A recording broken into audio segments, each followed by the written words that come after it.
મિત્રો, સવારની ધુમ્મસમાં રેલવે સ્ટેશનની ભીડ, ચાની સુગંધ અને ટ્રેનની સીટી. પણ તે દિવસે સંગીતાના હાથમાં ચાનો ગ્લાસ ધ્રુજી રહ્યો હતો. પ્લેટફોર્મ નંબર 1 પર એક ચહેરો ઉતર્યો, જેને જોઈને તેના શ્વાસ અટકી ગયા. 10 વર્ષ પહેલાં તેણે વચન આપ્યું હતું કે હું પાછું આવીશ, પણ તે ગાયબ થઈ ગયો અને સંગીતાની દુનિયા વિખરાઈ ગઈ. આજે તે પાછો આવ્યો છે, પણ શા માટે? શું તે જૂના વચનો પૂરા કરવા આવ્યો છે કે પછી કોઈ નવું તોફાન લઈને? મિત્રો, આ રહસ્ય જાણવા માટે વિડીયોના અંત સુધી જોડાયેલા રહો. તો મિત્રો, આજની કહાની ખૂબ જ પ્રેરણાદાયી કહાની છે, માટે આજની વિડીયોને અંત સુધી અવશ્ય જુઓ અને વિડીયોને લાઇક શેર કરી અમારી ચેનલ દિવ્યા વોઇસને સબસ્ક્રાઇબ જરૂર કરો. મિત્રો, સવારની હળવી ઠંડીમાં રેલવે સ્ટેશન પર ધુમ્મસનો પડદો છવાયેલો હતો. હવામાં ચાની સુગંધ અને ટ્રેનની સીટીનો અવાજ ગુંજી રહ્યો હતો. પ્લેટફોર્મ નંબર 1 પર એક નાનકડા થેલા પાસે સંગીતા ચાનો ગ્લાસ લઈને ઊભી હતી. તેનો ચહેરો સાદો હતો, પણ આંખોમાં એક અનોખી ચમક હતી. તે ચા વેચી રહી હતી, પણ તેની કહાની ફક્ત ચા વેચવાની નહોતી. આ એક એવી સ્ત્રીની કહાની હતી જેણે તૂટીને પણ પોતાને જોડી લીધી અને એક અજાણ્યા સ્ટેશનને પોતાની તાકાતનું સાક્ષી બનાવ્યું. સંગીતાનું જીવન ક્યારે આવું નહોતું. 10 વર્ષ પહેલાં, જ્યારે તેનો પતિ અજય વિદેશ ગયો હતો, ત્યારે તેની દુનિયા સપનાઓ અને વચનોથી ભરેલી હતી. પણ આજે તે જ સ્ટેશન પર તે ચા વેચી રહી હતી.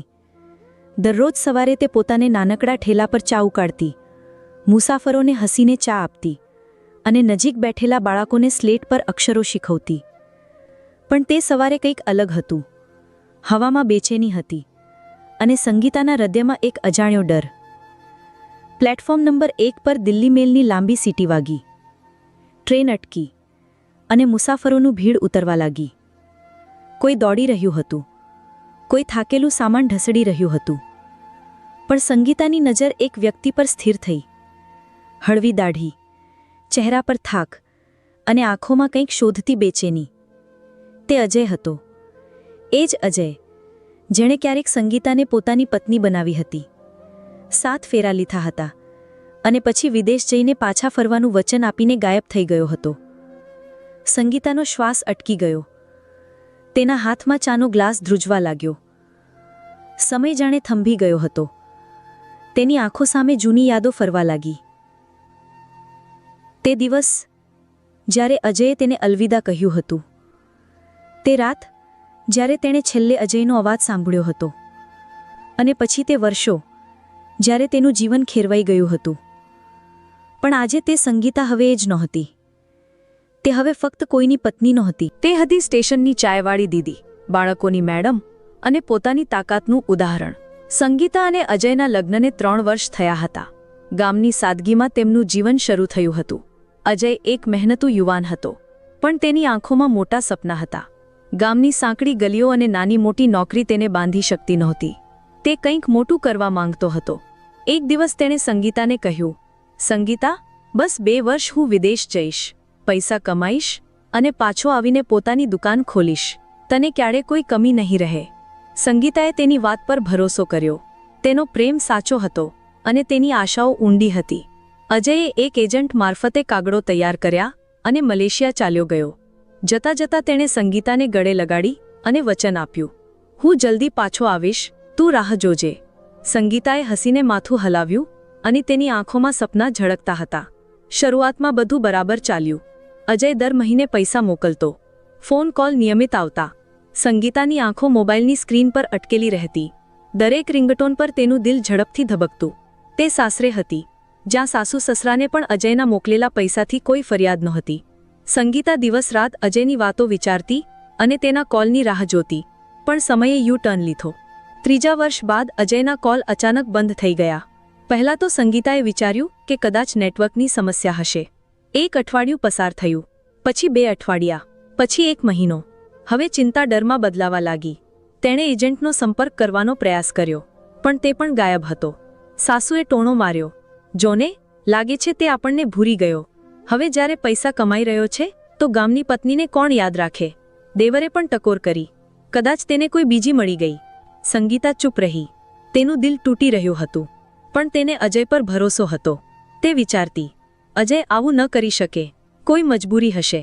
પણ સાસરિયાનું વર્તન હવે બદલાવા લાગ્યું. ખાવાનું સમયસર ન મળે. ટોણા અને ઉપાલંબ દરરોજનો હિસ્સો બની ગયા. સાસુએ એક દિવસ સ્પષ્ટ કહી દીધું, તું હવે આ ઘર પર બોજ છે. જ્યારે તારો પતિ નથી પાછો ફરતો તો તું અહીં કેમ રોકાય છે? જા, તારા માયકે ચાલી જા. માયકું એ ઘર જે પિતાના મૃત્યુ બાદ ખેરવાઈ ગયું હતું, જ્યાં માતા હવે કોઈ સગાના ઘરે આશરો લઈને રહેતી હતી. સંગીતા ક્યાં જાય?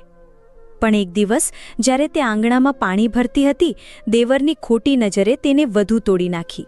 તેણે વિરોધ કર્યો તો સાસુએ ઉલટું તેને જ દોષી ઠેરવી. તું જ સૌને ઉશ્કેરે છે, અમને બદનામ કરે છે, નીકળ આ ઘરમાંથી. સંગીતાનું દિલ તૂટી ગયું.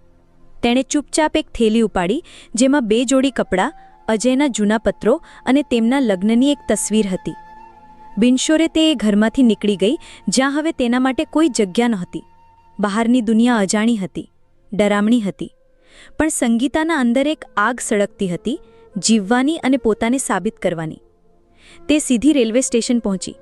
કદાચ એટલે કે આ જ એ જગ્યા હતી જ્યાં અજયે તેને છેલ્લે અલવિદા કહ્યું હતું. અહીં જ તેણે વચન આપ્યું હતું, હું પાછો આવીશ. સ્ટેશન હવે તેના માટે રાહ અને આશાનું પ્રતીક બની ગયું હતું. ત્યાં તેણે જોયું કે ઘણા નાના મોટા દુકાનદારો ચા અને પકોડા વેચીને ગુજારો કરતા હતા. સંગીતા પાસે ન તો પૈસા હતા, ન અનુભવ, પણ તેની પાસે હતું આત્મસન્માન અને જીવવાની હઠ. તેણે એક વૃદ્ધ મહિલાને જોઈ જે સ્ટેશનના ખૂણે નાનકડું ચાનું સ્ટોલ ચલાવતી હતી. સંગીતા તેમની પાસે ગઈ અને બોલી, મને એક કામ જોઈએ, કોઈ પણ કામ. વૃદ્ધ મહિલા, જેનું નામ લક્ષ્મી હતું, તેમણે તેને ઉપરથી નીચે સુધી જોઈ. તેમની આંખોમાં સમજણ હતી. તેઓ સમજી ગયા કે આ સ્ત્રી તૂટેલી છે પણ હારેલી નથી. લક્ષ્મીએ કહ્યું, કાલે સવારે આવી જજે. વાસણ ધોવા અને ચા આપવી પડશે. સંગીતાએ માથું હલાવ્યું. તે રાતે તેણે સ્ટેશનની એક બેન્ચ પર કાપી. પણ પહેલીવાર તેને ઊંઘ આવી, ટોણા વિના, ડર વિના. બીજા દિવસથી તેનું નવું જીવન શરૂ થયું.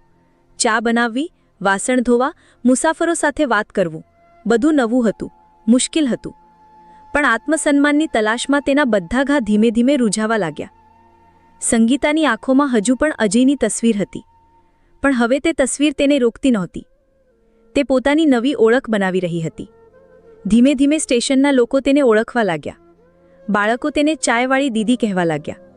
તેની મહેનત અને ઈમાનદારીએ તેને ખાસ બનાવી દીધી. એક દિવસ એક રિક્ષાવાળો બોલ્યો, દીદી, આજની ચામાં તો સુકૂન ઓગળેલું છે. સંગીતાના ચહેરા પર હળવું હાસ્ય આવ્યું. ઘણા દિવસો બાદ તેને લાગ્યું કે તે પણ કંઈક કરી શકે છે. તે હવે ફક્ત ચાયવાળી નહોતી, તે હતી સ્ટેશનની રાણી. સંગીતા હવે દરરોજ સવારે 5 વાગે ઉઠતી. લક્ષ્મી અમ્માએ તેને ચા બનાવી શીખવી, પૈસા લેવા શીખવ્યું અને સૌથી મોટી વાત, લોકો સાથે નીડર રીતે વાત કરવાનું શીખવ્યું. શરૂઆતમાં સંગીતાને ખચકાટ થતો. ગામની વહુ, જે ક્યારેય ઘરની બહાર નીકળી નહોતી, તે હવે સ્ટેશન પર ચા વેચતી હતી. લોકો ધીમેથી બોલતા, જો આ ચા વેચે છે. પણ સંગીતાએ નક્કી કરી લીધું હતું, હવે કોઈની નજરો તેની ઓળખ નહીં બનાવે, તેની મહેનત બનાવશે. લક્ષ્મી અમ્માએ એક દિવસ પ્રેમથી કહ્યું, બેટા, લોકો શું કહે છે તે ન જો. જેમણે તકલીફોનો સામનો કર્યો હોય તે જ બીજાની તકલીફ સમજે, બાકી દુનિયા તો તમાશબીન છે. આ શબ્દોએ સંગીતાને હિંમત આપી. થોડાક અઠવાડિયામાં તેણે ચા બનાવી શીખી લીધી. તેનો હાથ એટલો સાફ હતો કે લોકો તેની ચાની તારીફ કરવા લાગ્યા. દીદી, તમારી ચા તો જાદુ છે, એક મુસાફરે કહ્યું. સંગીતાએ ફક્ત હસી દીધું. એક દિવસ લક્ષ્મી અમ્માએ કહ્યું, બેટા, હવે તું પોતાની દુકાન ખોલી લે. હું વૃદ્ધ થઈ ગઈ છું, તું મારી ચાયવાળી દીકરી બની જા. આ શબ્દો સંગીતા માટે આશીર્વાદ હતા. તેણે સ્ટેશન માસ્ટર સાથે વાત કરી. શરૂઆતમાં થોડી મુશ્કેલી આવી, પણ તેની ઈમાનદારી અને વ્યવહારે બધાનું દિલ જીતી લીધું. થોડાક અઠવાડિયા બાદ પ્લેટફોર્મ નંબર 1 પર એક નાનકડો સ્ટોલ દેખાવા લાગ્યો, જેના પર લખેલું હતું, સ્ટેશનની ચાયવાળી દીદી. સંગીતાની ઓળખ હવે બનવા લાગી હતી, પણ તેણે પોતાને ફક્ત ચા વેચવા સુધી મર્યાદિત ન રાખી. દરરોજ સાંજે તે સ્ટેશન પર ફરતા બાળકોને પોતાની પાસે બેસાડીને ભણાવતી. એક તૂટેલી સ્લેટ અને ચોકના ટુકડાથી તેણે શિક્ષણની નાનકડી જ્યોત પ્રગટાવી. બાળકો તેને દીદી મેડમ કહેવા લાગ્યા. લોકો આશ્ચર્યચકિત હતા. એક ચાયવાળી બાળકોને ભણાવે છે? પણ ધીમે ધીમે તે બાળકો માટે શિક્ષક બની ગઈ. એક દિવસ એક મુસાફર, જે કોઈ એનજીઓથી હતો, તેની ક્લાસ જોઈ રહ્યો હતો. તેણે પૂછ્યું, તમે શિક્ષક છો? સંગીતાએ હસીને કહ્યું, ના, બસ ક્યારેક ભણાવવાના સપના જોયા હતા. હવે મોકો મળ્યો તો હવે થોડું વહેંચી રહી છું. તે શખ્સે પોતાનું કાર્ડ આપ્યું અને બોલ્યો, જો મદદ જોઈએ તો સંપર્ક કરજો. સરકાર હવે આવા કામોને સમર્થન આપે છે. સંગીતાએ એ કાર્ડ સાચવી લીધું. સમય પસાર થતો ગયો.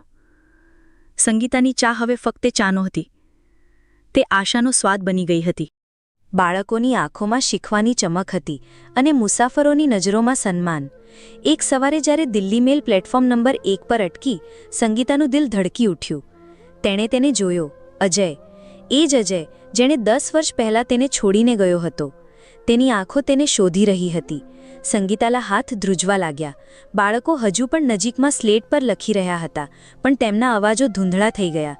અજયે તેને જોઈ, ચાયવાળીની સાદી પોશાક, માથે પરસેવો, પણ ચહેરો બદલાયેલો. તે થંભી ગયો, પછી ધીમે બોલ્યો, સંગીતા. સંગીતાએ કોઈ જવાબ ના આપ્યો. તેણે ચાનો ગ્લાસ સ્ટોવ પર રેડી દીધો. અજયે ફરી કહ્યું, તું અહીં, આ હાલમાં? સંગીતાના અવાજમાં ઠંડક હતી. કેમ, જીવવાની આશા ન હતી? કે ચા વેચનારી સ્ત્રીમાં પોતાની પત્નીને જોવાની આદત ન રહી?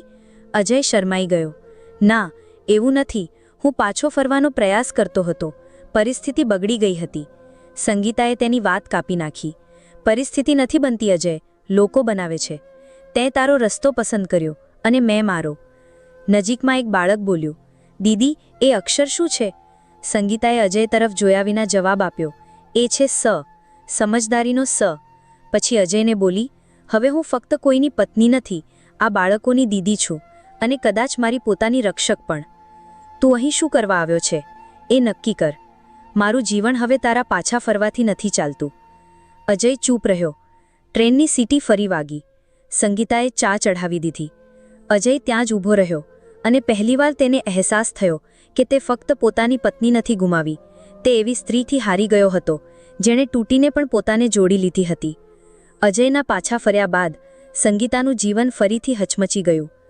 જૂના ઘા તાજા થઈ ગયા, પણ હવે તે નબળી નહોતી. બીજી સવારે અજય ફરી સ્ટેશન આવ્યો. આ વખતે તેના હાથમાં ફૂલો નહોતા, પણ એક ફાઇલ હતી. તે બોલ્યો, આ લે, મેં તારા નામે ચાની દુકાનનું કાયમી લાયસન્સ બનાવડાવ્યું છે. હવે તને કોઈથી ડરવાની જરૂર નથી. સંગીતાએ ફાઇલ લીધી, ખોલી અને ચૂપચાપ વાંચી. પછી બોલી, તું આ બધું કેમ કરે છે? અજયે જવાબ આપ્યો, કારણ કે હું મારા કરેલા પર શરમાઉં છું. મેં તને તે સમયે છોડી દીધી જ્યારે તને મારી સૌથી વધુ જરૂર હતી. હવે હું બસ થોડું સુધારવા માંગુ છું. સંગીતાએ ફાઇલ પાછી આપી. લાયસન્સ મારી મહેનતથી આવશે, તારા ઉપકારથી નહીં. તારા પાછા ફરવાથી મારી તકલીફો ખતમ નહીં થઈ જાય. અજયે કહ્યું, મને એક તક આપ. સંગીતા, હું તારી સાથે ફરીથી જીવન શરૂ કરવા માંગુ છું. સંગીતાની આંખો ભરાઈ આવી, પણ ચહેરો સખત રહ્યો. તને યાદ છે જ્યારે તું ગયો હતો ત્યારે હું કેવી હાલતમાં હતી? એક રૂમમાં, ના પૈસા, ના નોકરી અને આંખોમાં ફક્ત અંધકાર. મેં દરરોજ પોતાને સમેટી. તારાથી મળેલા દગાને હૃદયમાં દફનાવ્યો. તને માફ કરવું મારા હાથમાં છે, પણ તારી સાથે ચાલવું હવે મારા આત્મસન્માનની વિરુદ્ધ છે. ત્યારે જ પ્લેટફોર્મ પર હલચલ થઈ. એક પોલીસ અધિકારી અને 2 સિપાહી આવ્યા. તેઓ સ્ટેશન પર ગેરકાયદે ઉઘરાણીની તપાસ કરી રહ્યા હતા. સંગીતાએ જોયું કે તેમની સાથે એ જ શખ્સ હતો જે દર અઠવાડિયે તેની પાસે પૈસા માંગતો હતો. તેણે તરત જ કહ્યું, સાહેબ, આ માણસ મને ધમકાવે છે. મેં પૈસા આપવાની ના પાડી તો મારો ઠેલો ઉથલાવી દીધો હતો. અજય અધિકારીને કહ્યું, હું NRI છું. આ સ્ટેશન પર એક NGO મારફતે ગરીબ મહિલાઓની મદદ કરું છું. હું આની સાક્ષી આપું છું. સંગીતા આશ્ચર્યચકિત થઈ. અજયે ખરેખર તેનો સાથ આપ્યો. તે શખ્સને ધરપકડ કરવામાં આવી. અધિકારીએ સંગીતાને કહ્યું, હવે તમે ડર્યા વગર ચા વેચી શકો છો. અમે તમારી સુરક્ષાની ખાતરી કરીશું. સંગીતાએ પહેલીવાર અજય તરફ જોયું અને ધીમે બોલી, કદાચ તું ખરેખર બદલાઈ ગયો છે, પણ મારે તને પરખવા માટે સમય જોઈએ. અજયે હસીને કહ્યું, હું રાહ જોઈશ, જેટલો સમય લાગે. અજયના આવ્યા બાદ સ્ટેશનની હવા બદલાઈ ગઈ. ગેરકાયદે ઉઘરાણી બંધ થઈ. સંગીતાની કહાની હવે સ્થાનિક અખબારોમાં છપાવા લાગી. સ્ટેશનની રાણી, સંઘર્ષથી સફળતા સુધી. તેની ચાની દુકાન હવે ફક્ત એક ઠેલો નહોતી, તે સખી ચાય કેન્દ્ર બની ગઈ હતી, જ્યાં 4 મહિલાઓ સાથે મળીને કામ કરતી હતી. દરરોજ નવા ગ્રાહકો આવતા અને દરેક સંગીતાની હિંમતની મિસાલ સાંભળીને આશ્ચર્યચકિત થતું. એક દિવસ 2 મહિલાઓ દુકાને આવી, એક વકીલ અને બીજી સમાજસેવિકા. વકીલે કહ્યું, અમે તમારી કહાની વાંચી. તમે ઈચ્છો તો એ શખ્સ સામે કેસ કરી શકો છો જેણે તમારી પાસે ઉઘરાણી કરી, અને તમારા પતિ સામે પણ ઘરેલું હિંસા અને ત્યાગ માટે. સંગીતાએ હસીને કહ્યું, જો હું કેસ કરું તો શું હું મહિલાઓ માટે મિસાલ બનીશ કે ફક્ત એક બીજું નામ જે કાયદાની લાંબી લડાઈમાં ખોવાઈ જશે? સમાજસેવિકાએ કહ્યું, મિસાલ બનવું હોય તો લડવું પડશે. સંગીતાએ આંખો બંધ કરી. તેણે તે વર્ષો યાદ કર્યા જ્યારે તેણે ફક્ત સંઘર્ષ કર્યો હતો. પછી બોલી, ઠીક છે, હું કેસ કરીશ. મારા માટે નહીં, એ મહિલાઓ માટે જે આજે પણ ચૂપ છે. અજયને જ્યારે આ વાતની ખબર પડી, તે દુકાને આવ્યો. તું મારી સામે પણ કેસ કરીશ? સંગીતાએ જવાબ આપ્યો, જો તું ખરેખર બદલાઈ ગયો હોય તો તને ડરવાની જરૂર નથી, અને જો ન બદલાયો હોય તો કાયદો તને બતાવશે કે એક સ્ત્રીની ચૂપ્પી તેની નબળાઈ નથી, તેની સહનશીલતા છે. સંગીતાએ વકીલની મદદથી કેસ દાખલ કર્યો. ટૂંક સમયમાં કોર્ટમાંથી સમન્સ આવ્યું. પહેલી સુનાવણીના દિવસે સ્ટેશનની સંગીતા, જે ક્યારેક ટોણાથી ડરતી હતી, હવે વકીલની સાથે આત્મવિશ્વાસથી કોર્ટમાં ઊભી હતી. તેના પર હવે ફક્ત તેનો ભરોસો નહોતો, ડઝનબંધ મહિલાઓની આશાઓ પણ ટકેલી હતી. અજય કોર્ટમાં હતો. તેના ચહેરા પર તણાવ હતો, પણ આંખોમાં પશ્ચાતાપ પણ હતો. જ્યારે બંને સામસામે ઊભા હતા ત્યારે ભૂતકાળની યાદો ફરી જાગી ઉઠી. વકીલે સંગીતાની તરફથી મજબૂત દલીલો આપી: ત્યાગ, માનસિક પીડા અને ઘરેલું હિંસા. અજયના વકીલે તેની વર્તમાન સફળતાને તેની આત્મનિર્ભરતાનો પુરાવો ગણાવ્યો. જજે બંનેને કાઉન્સેલિંગ સેશનમાં મોકલ્યા. ત્યાં અજયે ધીમે કહ્યું, તે મને માફ કરી દીધો? સંગીતાએ કહ્યું, માફ કર્યો છે, પણ ભૂલી નથી શકતી. તે મારા સંઘર્ષને જન્મ આપ્યો, અને હું મેં સંઘર્ષથી મળેલી મારી ઓળખને ક્યારેય ગુમાવવા નથી માંગતી. અજયનો અવાજ ધ્રુજો. શું સાથે ચાલવાની કોઈ તક છે? સંગીતાએ જવાબ આપ્યો, જો સાથે ચાલવું હોય તો બરાબરીની સાથે, ન પતિ બનીને ન માલિક બનીને, એક સાથી બનીને. કોર્ટે ચુકાદો સંભળાવ્યો. અજયને સંગીતા અને બાળકોની આર્થિક મદદ કરવાનો આદેશ મળ્યો. તેણે કોર્ટમાં લેખિત માફીનામું આપ્યું. સંગીતાએ કેસ પાછો ખેંચી લીધો, પણ સ્પષ્ટ કહ્યું, આ નિર્ણય દબાણમાં નહીં, મારા આત્મબળથી લીધો છે.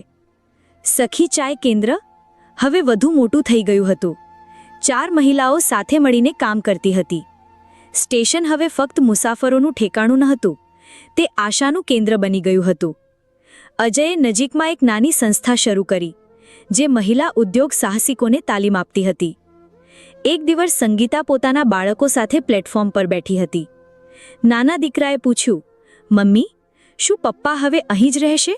સંગીતાએ હસીને કહ્યું, પપ્પા હવે આપણી પાસે છે, પણ મમ્મી હવે ફક્ત મમ્મી નથી, સ્ટેશનની રાણી છે. બાળકો હસી પડ્યા, અને એ હાસ્યમાં સંગીતાનો ચહેરો ચમકી ઉઠ્યો. તે હવે એક મિસાલ હતી, સંઘર્ષથી નિખરેલી, સન્માનથી શણગારેલી અને આત્મબળથી મજબૂત. જેને લોકો ક્યારેક દયાથી જોતા હતા, તેને આજે સલામ કરતા હતા.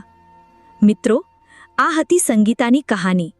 એક એવી સ્ત્રીની કહાની જેણે હાર ન માની. તેણે પોતાના દુઃખને તાકાત બનાવ્યું. મિત્રો, હાર ન માનશો, કારણ કે હાર બાદ જ જીત થાય છે.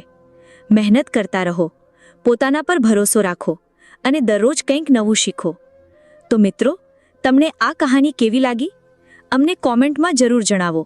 અને જો તમને આ કહાની પસંદ આવી હોય તો અમારા વિડીયોને લાઈક કરો, શેર કરો, અને અમારી ચેનલને સબસ્ક્રાઇબ કરવાનું ન ભૂલશો, કારણ કે તમારા સપોર્ટથી અમને વધુ સારી કહાનીઓ લાવવાની પ્રેરણા મળે છે. ફરીથી મળીએ એક નવી વિડીયો સાથે. જય શ્રી કૃષ્ણ. ધન્યવાદ.